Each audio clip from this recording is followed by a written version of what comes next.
అసలు సృష్టి ఎలా ఏర్పడిందో మీకు తెలుసా? ఒకరోజు నారదుడు సృష్టి రహస్యం ఏమిటి? నాకు సృష్టించే నీవే అధికారిలా అనిపిస్తుంది అని బ్రహ్మతో అంటాడు. నాకు ఈ సృష్టి ఎలా ఏర్పడిందో ఆ రహస్యాన్ని చెప్పమని కోరతాడు. అప్పుడు బ్రహ్మ ఇలా అంటాడు, నాహం కర్త హరిహి కర్త. నేను చేసేవాడిని కాదు. ఈ విశ్వమంతా విష్ణుమాయ చేత నిండి ఉంది.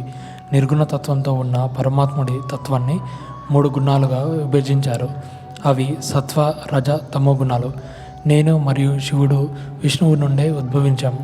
విష్ణువు లయకారకుడిగా శివుడిని, సృష్టికారకుడిగా నన్ను నియమించారు. అప్పుడు నాకు ఏమి చేయాలో తోచలేదు. ఆ విష్ణువుని ధ్యానించడం వల్ల నా నుండి నీవు, దక్షుడు మొదలైన 9 మంది ప్రజాపతులు పుట్టారు. వీరి నుండి దేవతలు, రాక్షసులు, యోగులు, గంధర్వులు, మనుషులు, సర్పాలు ఇలా అనేక జాతులు, లోకాలు ఏర్పడ్డాయి.